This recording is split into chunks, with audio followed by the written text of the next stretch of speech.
Hi folks, welcome to my YouTube channel. Today I thought we would make one of these panoramas you see in Facebook that people upload who have the GoPros or the cameras that are capable of doing the 360 thing. So I've not got a GoPro or one of those cameras, but I have a decent DSLR and I'm I can also do this with an iPhone. It doesn't matter. This image here I did with an iPhone and it looks pretty naff. So I went out and did that again today with a DSLR. I'll show a link to my Facebook upload from yesterday. See, these images here were taken with an iPhone, not very technically, no tripod, just me spinning around. Um, and we were able to make one of these panels. So, and these panels are the type that when you put them into Facebook, in fact, I might have one on my Facebook from yesterday. Let me go back. Actually, let's go into here. Go into myself. All right. Let's go into. Let's go into here. Now, this is one that I made from yesterday. Now, as I say, this was only taken by an iPhone, and you can move it about and you can get into the film and into the image. Sorry.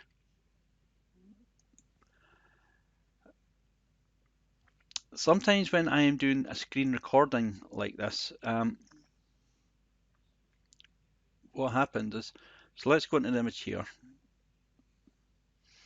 And this was just a test. Nobody else can see this. This was just on my own. And as I say, it's not very professional or techy, but you get the drift. You can do this sort of 360 thing, which is quite nice.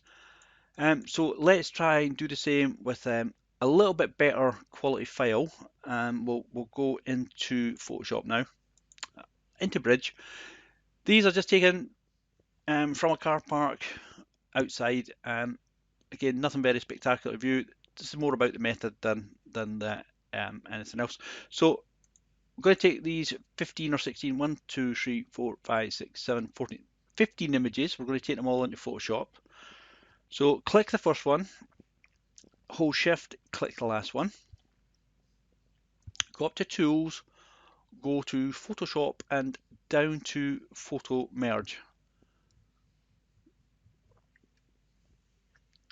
And I'm leaving it all on auto apart from this bit here, the content aware fill. Now this is hit and miss. Sometimes it fills it great, other times not so. So we'll see what it does. And that's going to take about a minute. So it's almost there. This last fill bit that you're seeing now is sometimes when you make a panorama, you get left with gaps at the top and bottom of your image, and this looks like quite a good job. So Control and D to get rid of the marching ants. Now I can see a little error in a couple of spots here, which is not the end of the world. The house predominantly all look fine. There's a little bit of this going on here. We could fix that, but again, this is not about the actual image. This is more about the process. And here. Now, so what we need to do is try and get an exact match up with these cars. Otherwise, what's going to happen is when we go round the full image, we'll pan all the way around, and instead of stopping at that car there, we're going to. Right, so let's take a copy of this just now. Let's do it from about here, right to the edge of the car.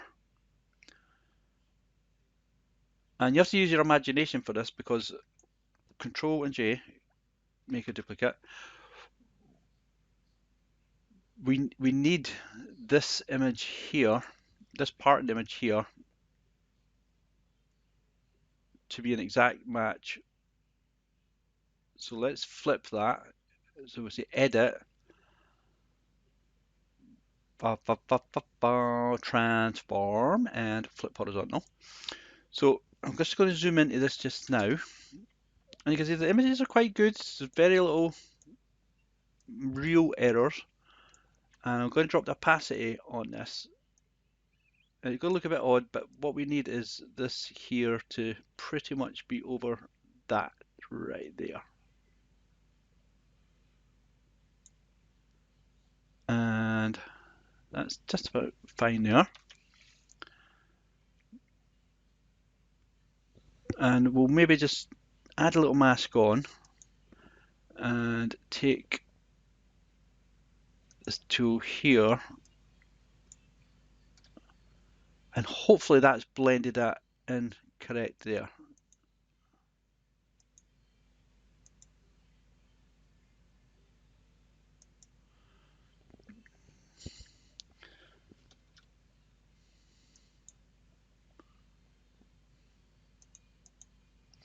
Control Z.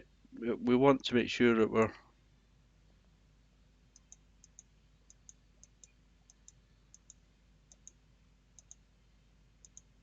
not bad. One more bash at it. Let's go with that. Let's go with that. Okay, so this would be the other bit I would fix. And we can either take one of the images from the source files and affect a repair. If we really wanted to, it wouldn't be too hard to do.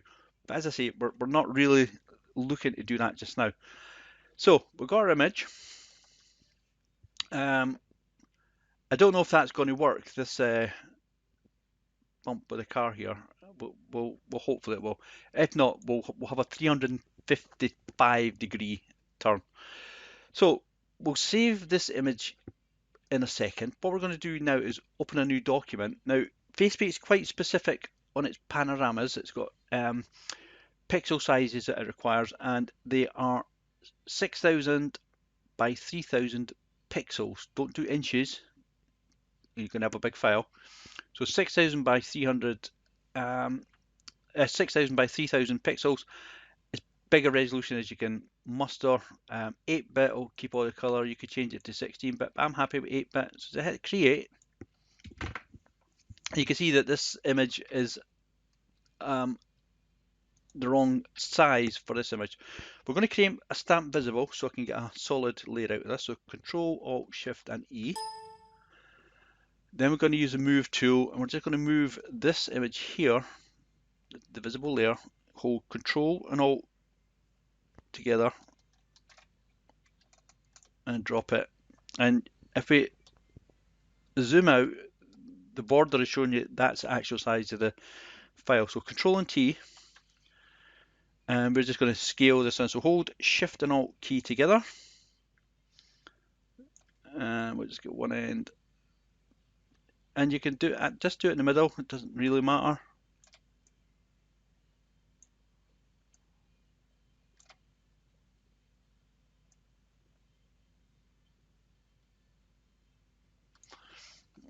Now you can see we're quite a bit short of meeting. So let's just pull it up a little bit. That's filled pretty much the frame. So we've got a filled frame now, but you can see we're a bit so Control T, could we make it a little bit bigger? Probably. Control T, on wrong layer. Control T, see if we can make it a little bit bigger. You know, they're going to be a little skewed and a little bit weird shape, but let's just go with that. As I say, this is just for a sort of tester. And we can maybe fill that with, let's fill it with grey so it's not quite so 50% grey. That's fine.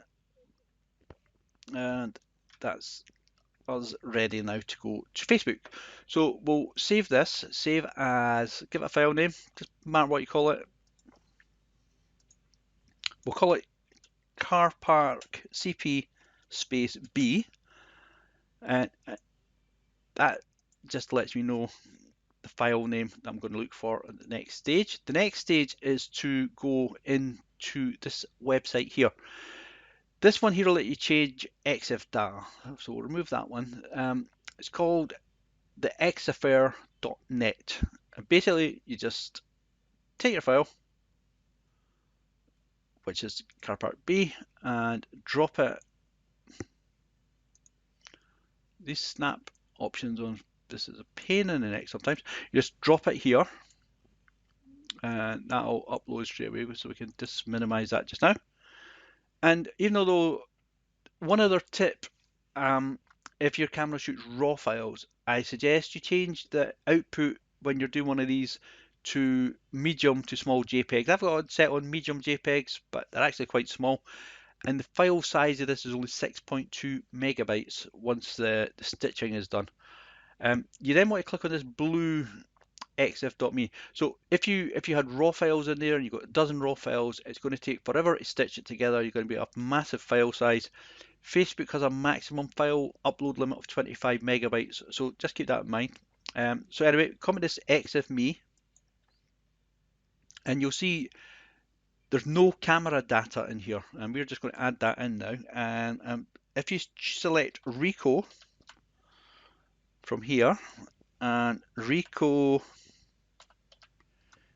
Titas, Ricoh Titas. This is a 360 camera, and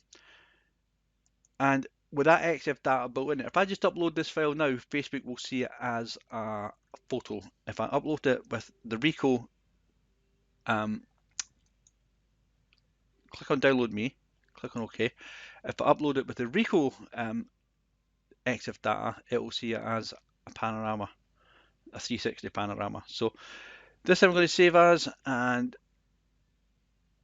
let's save it in the right place. On here and here into 5D3.